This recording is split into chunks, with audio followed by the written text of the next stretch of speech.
Bonjour à tous, j'espère que vous allez bien et en bonne santé. Dans cette vidéo, on va voir les idées générales de chaque chapitre de La boîte à merveilles, un roman que les élèves du première année bac ont sûrement au programme.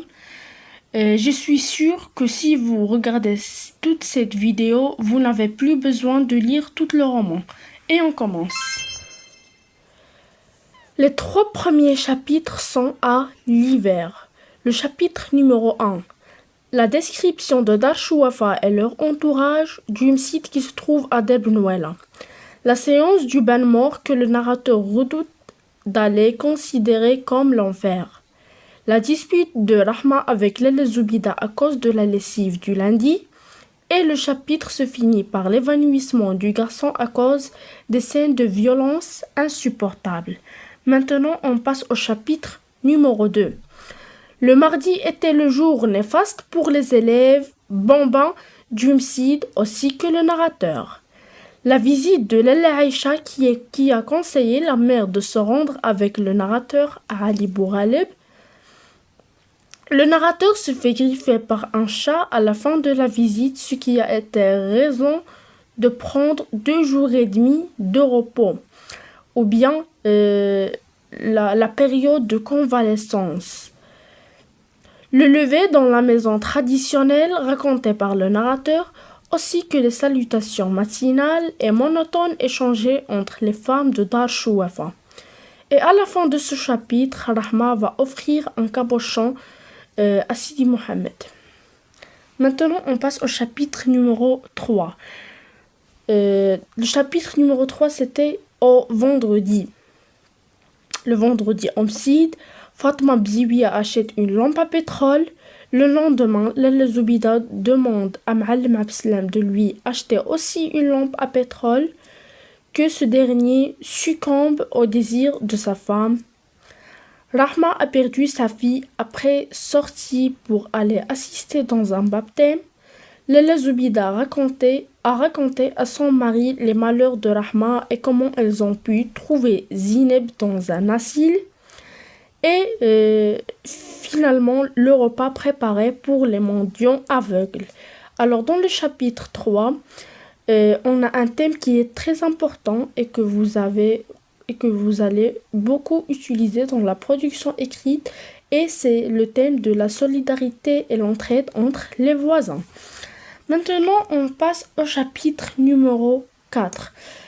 On est dans le printemps et le printemps va être dans le chapitre 4, 5, 6 et 7.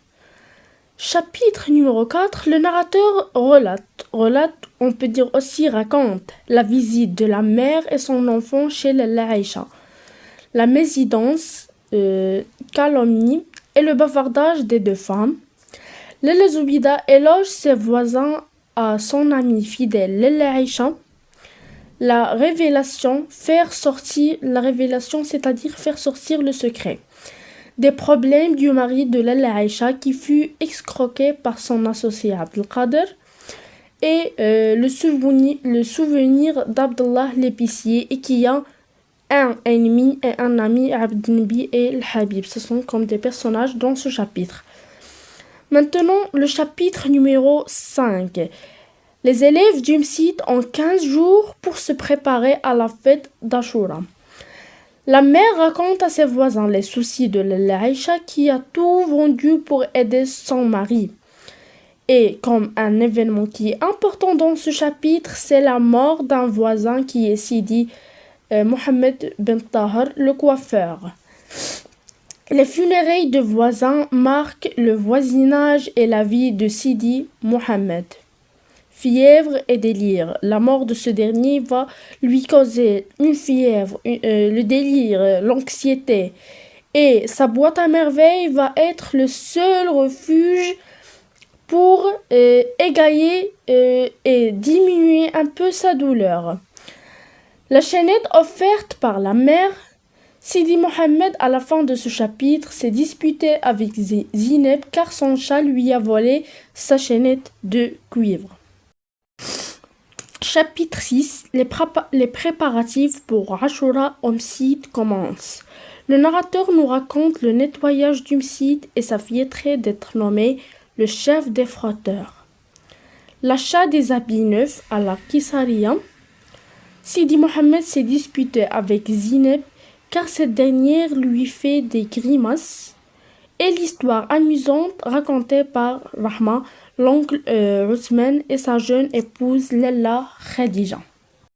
Et on passe au chapitre numéro 7 qui est le dernier chapitre au printemps.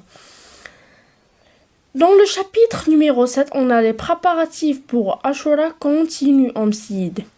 Après son retour du Msid, le narrateur a trouvé sa mère très ennuyée car elle n'avait plus de pétrole dans la lampe, mais Driss Al-Awad a accepté de faire la commission.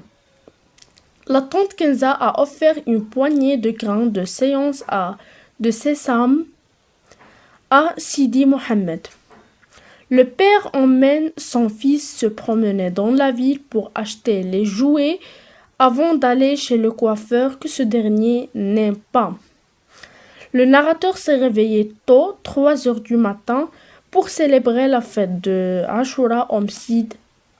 Et à la fin, la visite de Lalla Aïcha à la famille du narrateur. Et maintenant, on est dans l'été qui va être dans le chapitre 8, 9, 10, 11 jusqu'au chapitre 12.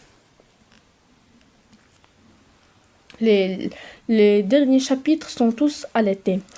Dans le chapitre 8, le narrateur avait un progrès remarquable de l'enfant à l'école coranique.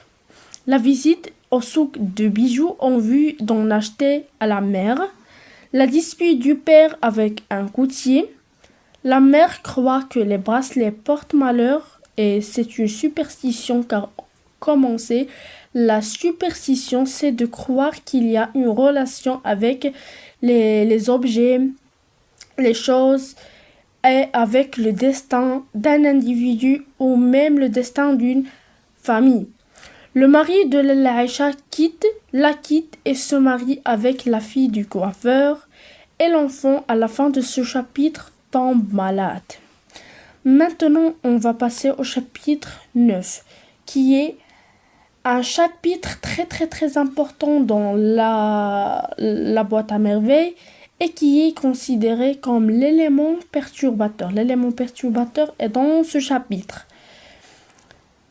Le père a perdu son capital, sa résolution de partir travailler comme moissonneur. Le départ du père, l'enfant est triste et se sent seul après le départ du père et à la fin la visite de Lalla Aïcha. Maintenant on passe au chapitre numéro 10. L'enfant, sa mère, Lalla Aïcha se rendre chez le frère Sidi Al-Arafi qui est un voyant. Prémonition du frère, la mère décide de retenir l'enfant à la maison pour qu'il lui tienne compagnie. La visite d'un émissaire de la part du père, visite de Lalla Aïcha qui réserve une surprise à Lalla Zoubida. Le chapitre 11, le bavardage entre femmes. La boîte à merveilles nous apprend la demande du pardon de la part de Salama, la marieuse, pour le mal qu'elle fait à Lalla Aïcha et son ami. L'annonce du divorce de Moulay Al-Harbi et sa nouvelle femme. L'ignorance de l'enfant vis-à-vis des sujets de bavardage. Et le chapitre 12, et c'est le dernier chapitre dans l'œuvre, la narration du roman annonce le retour du père et la joie de la famille et des voisins. Et la visite courtoisie de Driss Al-Awad pour annoncer au père le divorce de Moulay Al-Harbi. Et dans ce chapitre, qui est le chapitre numéro 12, on a 3 retours. Le premier retour, c'est le retour du père. Le retour du bonheur, le retour du calme et de la stabilité à la famille. Le deuxième retour, c'est le retour de Moulay Al-Harbi à sa femme, Lalla Aïcha. Et le troisième et le dernier retour, c'est le retour de Sidi Mohammed, le narrateur, à sa boîte à merveilles, car, comme vous savez, quand le père de ce dernier a perdu son capital, Sidi Mohammed a caché sa boîte sous son lit Et dans le chapitre numéro 12, il va revenir à sa boîte pour lui partager sa joie et aussi sa solitude. Et enfin, je vais vous laisser le document qu'on a lu à la fin de la vidéo prêt à être imprimé.